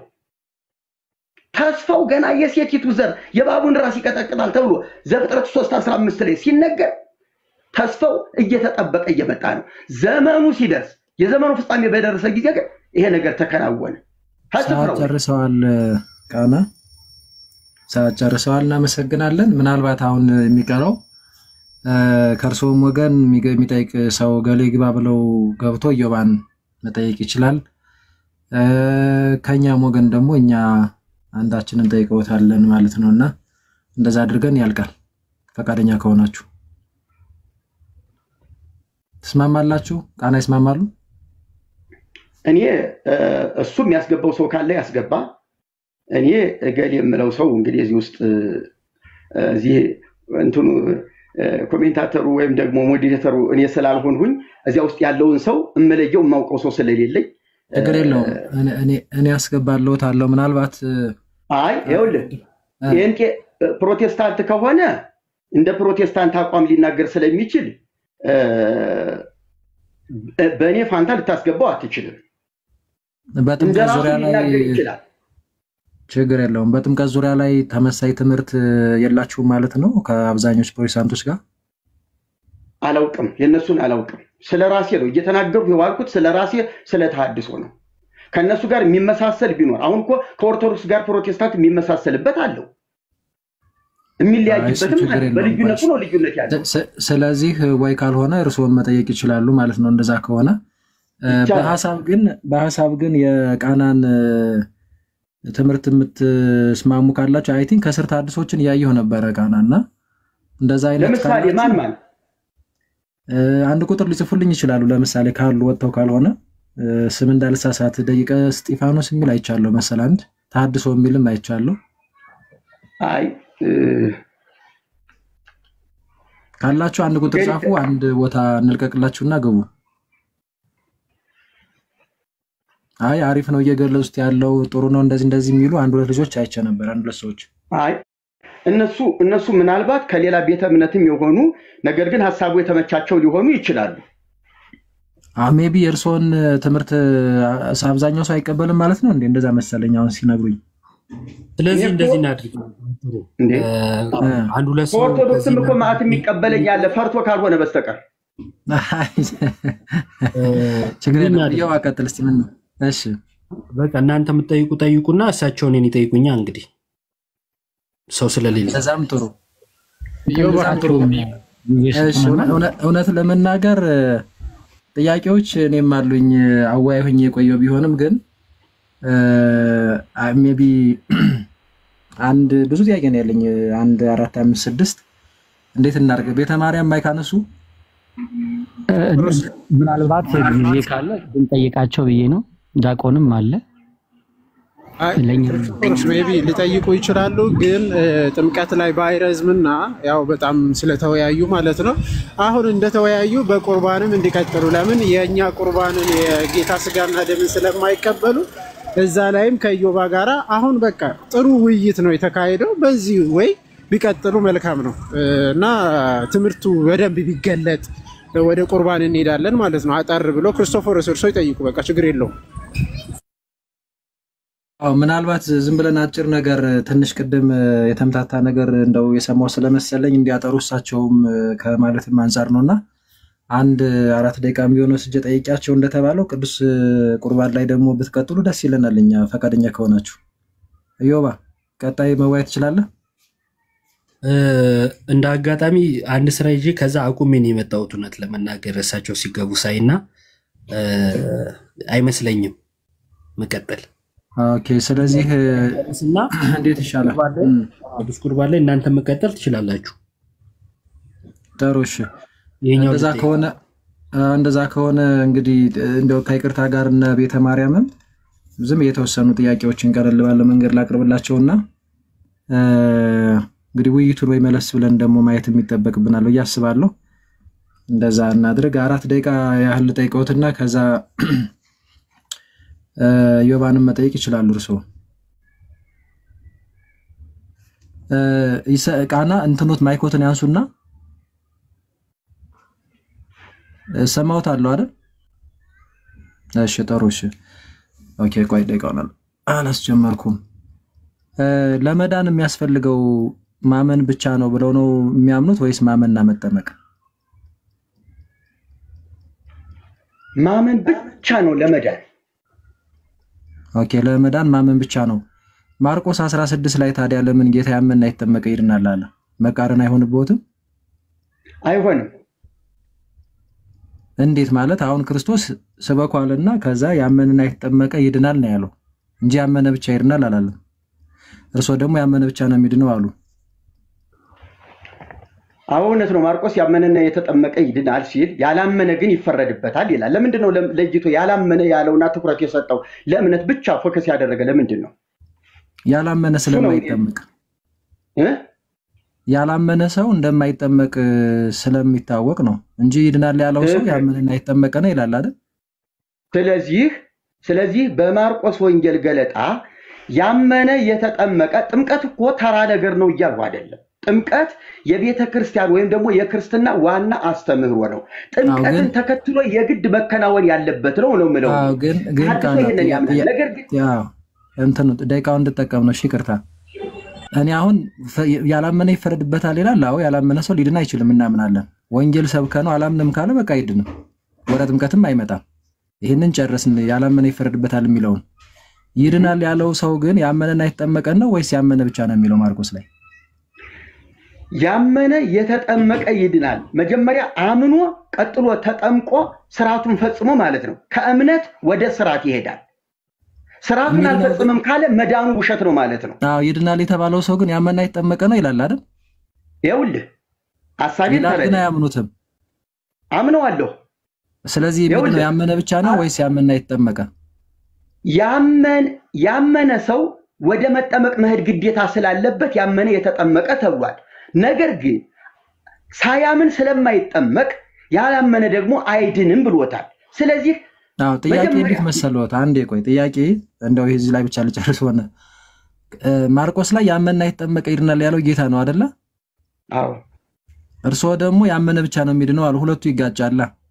ያመነ ያላመነ ግን ስለሚል እዚያ ላይ ለይቶ ነጥሎ ነግሮናል እንዴ? ጥሩሽ አንተ እኮ አብራርተዋል። ችግር የለውም በቃ እሺ። ለእንትን እንተው፣ ለምዕመናን እንተው። ክርስቶስን ያለበሰ ሰው የዳነ ነው ያልዳነ? ሲጀመር ክርስቶስ ሳያምን እንዴት ክርስቶስን መልበስ ይችላል? ድኖ ነው እንጂ። ጥያቄው ግን ክርስቶስን የለበሰ ሰው፣ እሺ ክርስቶስን ያለበሰ ሰው ልበለው፣ ክርስቶስን ያለበሰ ሰው የዳነ ነው ያልዳነ? አልገባኝም ጥያቄህ። ሳያምን ክርስቶስን መልበስ አዲሱ ልብሳችን ክርስቶስ ነው ይላል አይደል? አምነህ ነዋ። አምነህ ክርስቶስን ትለብሳለህ፣ የእግዚአብሔር ልጅ ትሆናለህ፣ ደህንነት ታገኛለህ። ያኔ ክርስቶስ ባንተ ህይወት ይኖራል። ስለዚህ አሁን ክርስቶስን ያለበሰ ሰው ይውሰዱና ይሄ ክርስቶስን ያለበሰ ሰው ነው ያለበሰ ሰው የዳነ ነው ያልዳነ? ክርስቶስን ያለበሰ ያልዳነ ነው። እንዴት ይላል? ክርስቶስን ያለበሰ ያልዳነ ነው። ገላትያ ምዕራፍ 3 ቁጥር 27 ላይ ደግሞ የተጠመቃችሁ ሁሉ ክርስቶስን ለብሳችሁታል ይላል። ስለዚህ ክርስቶስን የለበሳችሁት የተጠመቃችሁ ናችሁ ስላለ ያልተጠመቃችሁ ክርስቶስን አልለበሳችሁትም፣ ያ ማለት ያልተጠመቃችሁ አልዳናችሁም እያለ ነው። አንድ ነገር በኦርቶዶክስ ቤተክርስቲያን አውድና በመጽሐፍ ቅዱስ አውድ ያለውን የጥምቀት አካሄድ አልተረዳኸውም። ክርስቶስ በጥምቀት ክርስቶስን ለብሳችሁታል ሲል በሞቱ ተባብራችኋል፣ ክርስቶስን መስላችኋል የሚል አውድ ነው ያለው በመጽሐፍ ቅዱስ። ችግር የለውም። እሺ ቆይ ችግር የለውም። በቃ እሺ ይሄንኛውንም እንለፈውና ከነ ኃጢያቱ ያለ ሰው የዳነ ነው ያልዳነ ነው? የቅድም አንድ ደቂቃ ልጠቀማት ፈቅዱልኛል።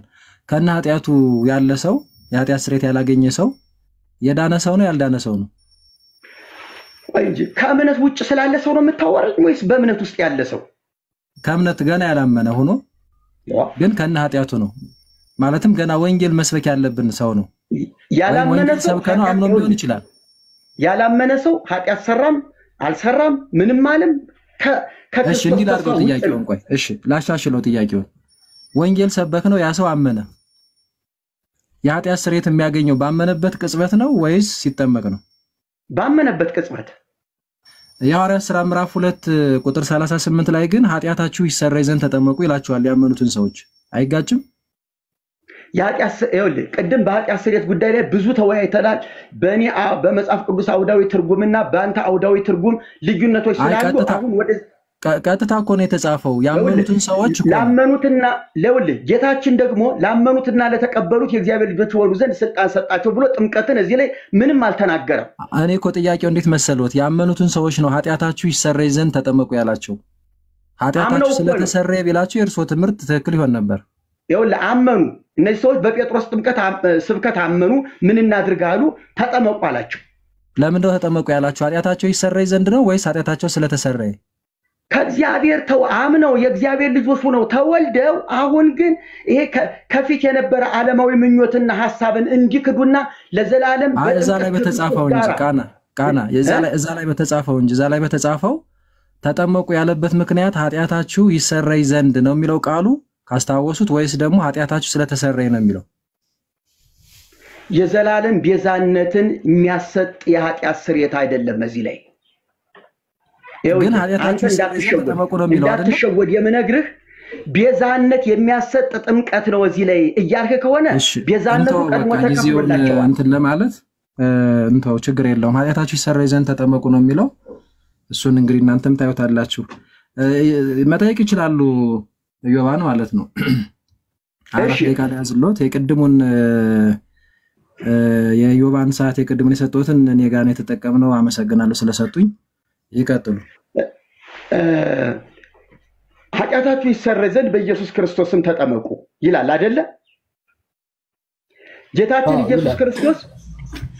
ኢየሱስ ክርስቶስ በአብ በወልድ በመንፈስ ቅዱስም እያጠመቃችሁ ብሎ አዝዞ፣ ጴጥሮስ ግን በኢየሱስ ክርስቶስም ተጠመቁ ኃጢአታችሁ ይሰረይ ዘንድ አለ። ለምን እዚያ ላይ ለምን ትእዛዙ ተሻረ? ለምን ይመስላል? እሺ አይ ለምንም አልመሰለኝም። ምክንያቱም ገና ከጅምሩ ትእዛዙ አልተሻረም። ጌታ ኢየሱስ ክርስቶስ ለሐዋርያቱ ስራ እየሰራው ስለሆነ ነው። እሺ ድምጼ ይቅርታ።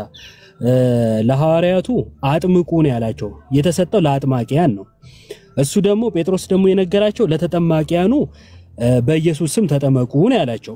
ምን ማለት ነው በኢየሱስ ስም ተጠመቁ ካሉኝ አንደኛ ቆሮንቶስ ምዕራፍ 1 ላይ ክርስቶሳዊ መሆን እንደሆነ ክፍሉ ያብራራል።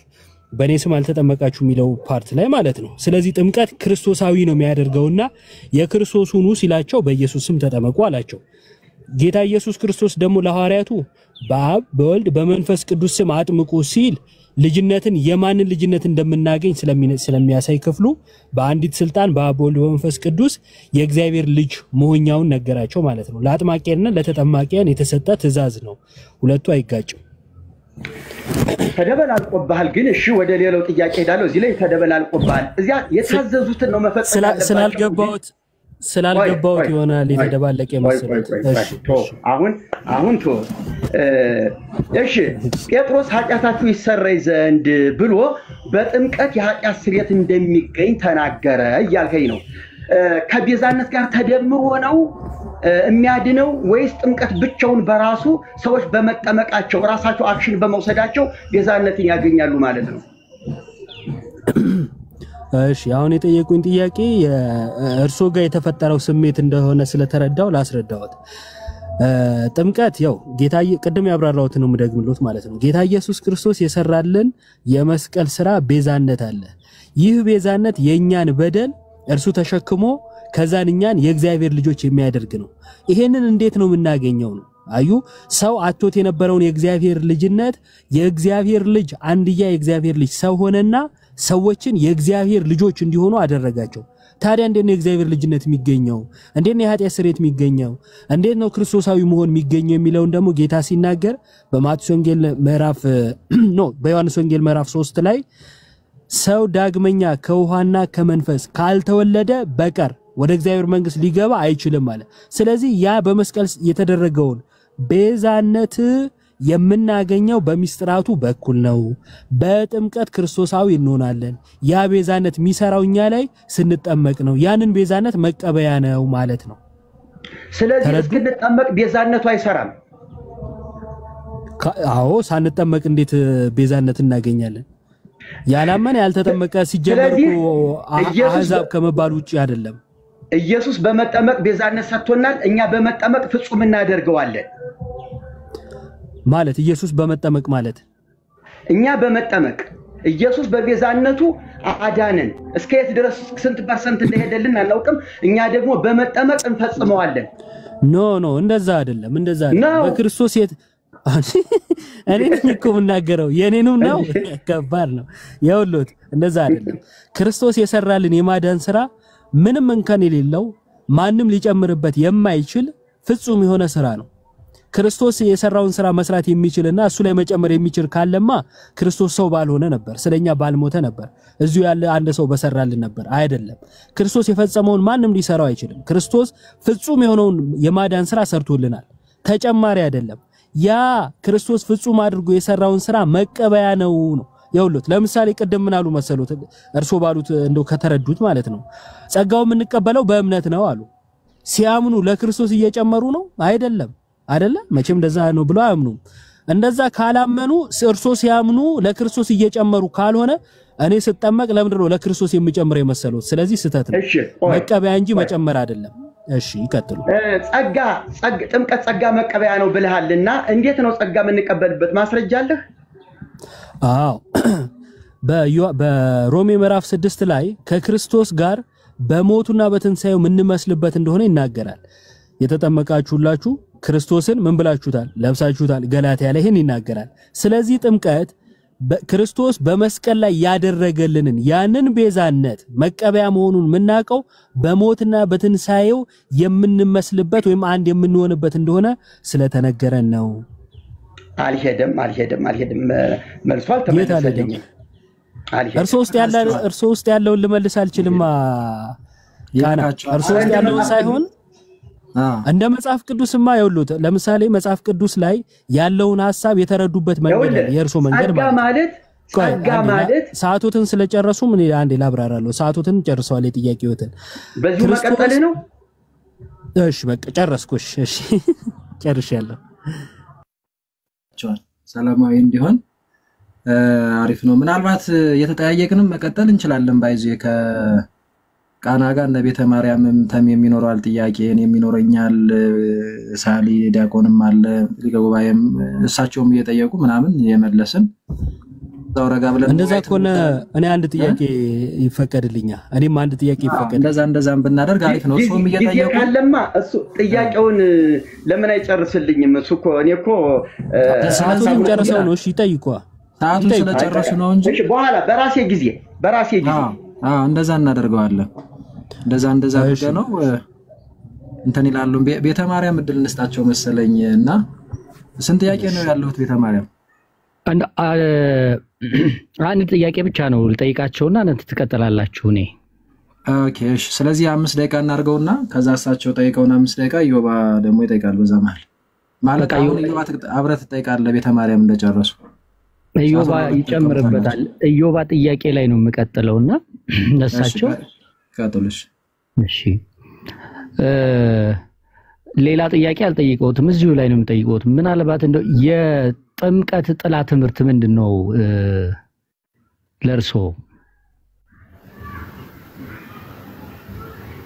ምንም ጥላ የለውም።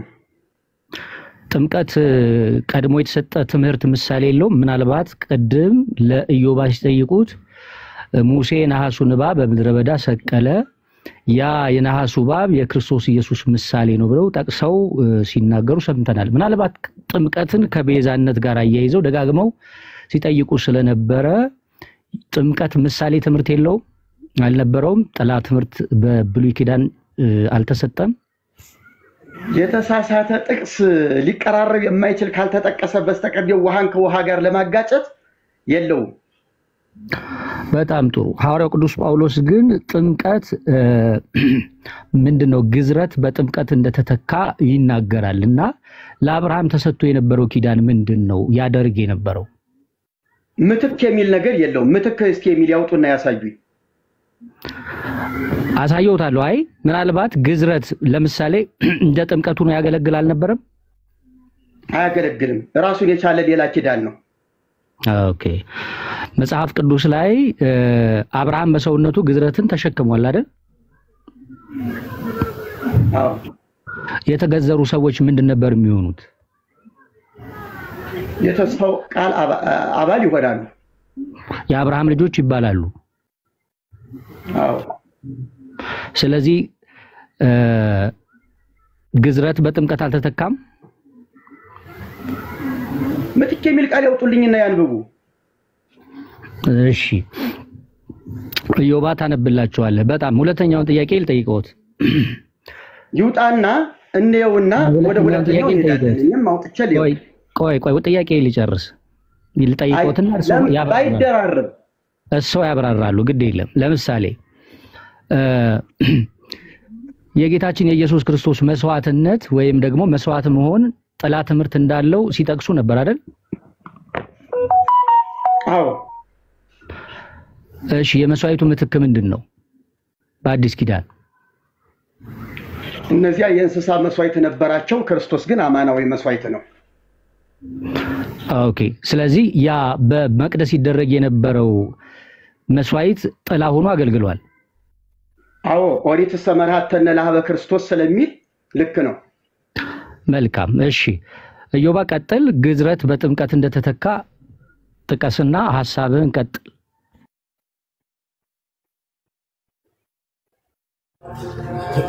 እሺ በሐዲስ ኪዳን በእጅ ባልተደረገ ግርዘት የሚለው ቆላሲስ መልእክት ላይ ያለው ምን ማለት ነው? በእጅ ያልተደረገ ግርዘት አንብበው። ክፍሉን አውጣና አንብበው። ኦኬ እሺ ውጪ ስለሆንኩኝ ነው። መክፈት ትችላለህ ክርስቶፎረስ? መክፈት የሚችል ሰው ሰዓቱን እንዲያቆመው ነው። ልክፈተው አንዴ። እሺ እቺ ቦታ ሆኜ ነው ኢዮባ ይቅርታ። ችግር የለውም። ቆላስይስ 2:10 ነው አይደል? አዎ 2:10 11 ላይ 11 እሺ የሥጋንም ሰውነት በመገፈፍ በክርስቶስ መገረዝ በእጅ ባልተደረገ መገረዝ በእርሱ ሆናችሁ ደግሞ ተገረዛችሁ ይላል። በእጅ ያልተደረገው ግርዘት ምንድነው? እምነት ነው።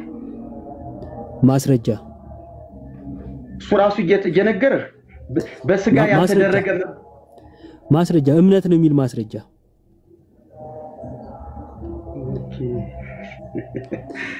ይኸውልህ ጣራጣር ላይ አይገኝም እኮ። ቆይ ይኸውልህ እሺ ይኸውልህ ማስረጃ አለው። አዳምጠኝ። እንደ ትልቅ ሰው እንነጋገር እንጂ ምትክ የሚል ቃል ነው የተነጋገር ነው። ምትክ የሚል ቃል አውጣና አንብብልኝ። ምሳሌ አይደለም የምፈልገው። እምነት ምሳሌ አይደለም የምፈልገው። የኔ ሰዓት ነው። አንዴ የኔ ሰዓት ስለሆነ እኔ ስጠይቅ ለምንድን ነው በስርዓት እንደ ትልቅ ሰው የሚሉኝ? እኔ እኮ በስርዓት ነው የጠየቁ። ማስረጃ ስጠይቅ እንደ ትንሽ ሰው አልጠየቅኩም መቼም አይደለ። እና ጥያቄን በቀጥታ ይመልሱልኝ። እምነት ነው የሚል ማስረጃ አለዎት? በእጅ ያልተደረገው ግርዘት ያነበብኸው ጥቅስ ሲጀመር ምትክ የሚል አይደለም ነው ምን ደግሞ ከጅምሩ እኔስ የኔ ጥያቄ እኮ ነው። እርሱ ምን አይልም እኮ ብዬ አልጠየቅኩትም። እምነት ነው ላሉት እምነት ነው አሉኝ አይደለ? በእጅ ያልተደረገው ግርዘት እምነት ነው አሉኝ አይደለ? አይደል? አዎ ማስረጃ ይሄ ራሱ አውዱ የሚነግርህ በስጋ የነበረ መገረዝ ነበር። አውዱ የቱ ጋር እምነት የሚለው እኮ የቱ ጋር ነው እምነት የሚለው?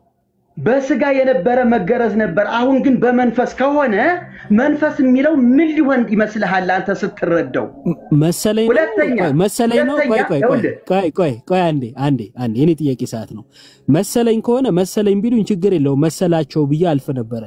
ግን እምነት ነው ሲሉ ማስረጃ ያለዎት ስለመሰለኝ ነበር የጠየቁት። ችግር የለውም። ቀጥሎ ያለው ቁጥር ግን እንደዚህ ነው የሚለው። እንደ አንድ ነገር ጨርሶ ማንበብ ይጠቅማል። ስላላነበቡት መሰለኝ ከዚህ በፊት እንደዚህ ይላል። በጥምቀት ቆይ አንዴ ከፍ አድርግልኝ አያይዤ ላንብብላችሁ ሌላ እንዳይመስላቸው። ትንሽ ከፍ ወደ ቁጥር 11 ማለት ነው። እሺ የሥጋንም ሰውነት በመገፈፍ በክርስቶስ መገረዝ በእጅ ባልተደረገ መገረዝ በእርሱ ሆናችሁ ደግሞ ተገረዛችሁ በጥምቀትም በእምነት ይላል አይልም ቀጥሎ የነገረ ምንድነው በጥምቀትም ከእርሱ ጋር ተቀበራችሁ በጥምቀት ደግሞ ከሙታን ባስነሳው በእግዚአብሔር አሰራር በማመናችሁ ከእርሱ ጋር ተነሳችሁ ነው የሚለው ስለዚህ መገረዝ በጥምቀት እንጂ በእምነት አይልም እሺ ቆይ አይ እዚህ ላይ ይኸውልህ ማስረጃውን ቆይ አንዴ የኔ ጥያቄ ሰዓት ነው ወደ ቀጣይ ጥያቄ ለለፍ ሰዓቴ ስላላለቀ እሺ ቀጣዩ ጥያቄ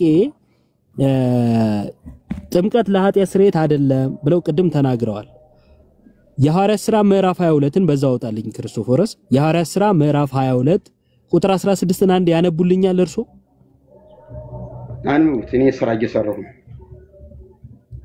እንዴ መጽሐፍ ቅዱስ ላይ እየተወያየን ሌላ ስራ እሺ እየሰማሁህ ነው እንዴ ስራዬን አልሰራም እንዴ እሺ አይ ባለ ብዙ ጸጋ ነው እየተወያዩም ሌላ ነገር ይሰራሉ ደስ ይላል እኔ ካንተ ጋር ነኝ ያንተን ነገር ነው የምመዘግበው እሺ ይመዝግቡ እንደዚህ ይላል ቁጥር 16 አሁንስ ለምን ትዘገያለህ ተነሳና ስሙን እየጠራ ተጠመቅ ከኃጢአትህም ታጠብ አለው መቼ ነው ያመነው ሳኦል መቼ ነው ያመነው መብረቁ የወረደበት ጊዜ እሺ ሶ በደማስቆ መንገድ ማለት ነው ከ3 ቀን በፊት አይደል አዎ የኃጢአት ስርየት አግኝቷል ባመነ ጊዜ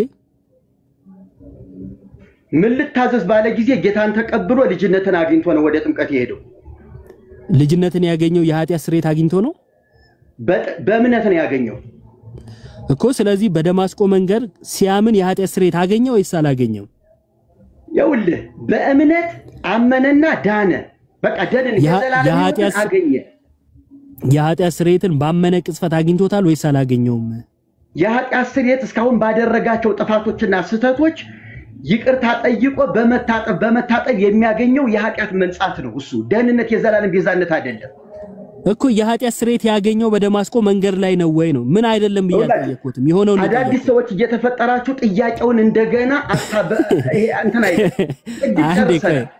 አንዴ ቆይ እንዴ ለምን የኔ ጥያቄ ሰዓት ላይ እንዲሞን አይተበቅቦትም እኔ በስርዓት ነው የተጠየቁት ቅድም እየተጠየቁ አይደል እንዴ እኮ እኔም በስርዓት ተጠይቄ እኮ ነው የጠየቅኩት እንጂ እኮ ውለታ እየዋሉልኝ አይደለም አይደል እርሶም እየጠየቁ እኔም እየጠየቅኩት ነው ሶ በስርዓቱ እንደጀመርነው እንጨርስ ቆይ አንዴ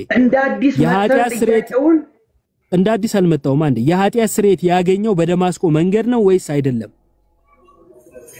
በደማስቆ መንገድ ምን ላደርግ ትወዳለህ ብሎ ባለ ጊዜ አመነ የዘላለም ሕይወት አገኘ የኃጢአት ስርየትስ አታስጨርስም አንተ አራስ ጨርሳለሁ ተው የኃጢአት ስርየትስ አገኘ አላገኘ ለምን እኔ ጠየቅኩት የኃጢአት ስርየት ብዬ ነው እኔ ጠየቅኩትን ላለመመለስ ይይሉ ስለሆነ ነው የኃጢአት ስርየት ነው ጥያቄ የኃጢአት ስርየት አገኘ ይኸውልህ አንዴ ደቂቃም ስለጨረሳችሁ ስለሆነ ቀጥታ ጥያቄውን ብቻ ዳይሬክትሊ መልሱለት ጳውሎስ የኃጢአት ስርየት ያገኘው ያኔ ባመነ ጊዜ አገኘው አላገኘው ጥያቄው ደማስቆ ላይ የዘላለም ሕይወት አገኘ የኃጢአት ስርየትን ሲጠመቅ አገኘ እሺ በጣም ጥሩ ስለዚህ ሰው ባመነ ቅጽበት የኃጢአት ስርየት ሳያገኝ የዘላለም ሕይወትን አግኝቶ ከ3 ቀን በኋላ ነው የኃጢአት ስርየት ያገኘው ማለት ነው ሰው ከነ ኃጢአቱ የዘላለም ሕይወት ያገኛል ይያሉኝ ነው አንድ ሰው እኮ አምኖ ንስሐ ይገባል ስለነበረበት ስለቆየበት በደሉ ስለዚህ ሰው ከነ ኃጢአቱ የዘላለም ሕይወት ያገኛል አያገኝም ካመነ ያገኛል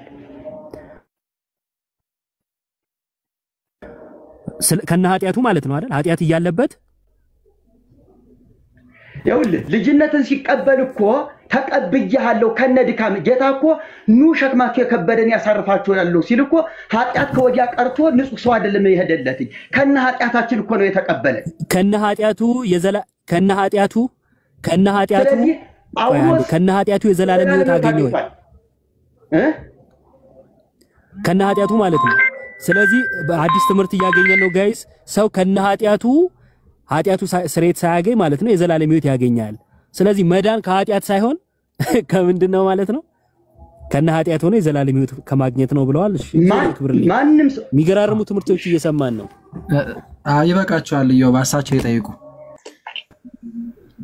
እሳቸው ፍርዱን ለተመልካችን ተው ያው ሰማነን ሰምተና ግራና ቀኙን ማለት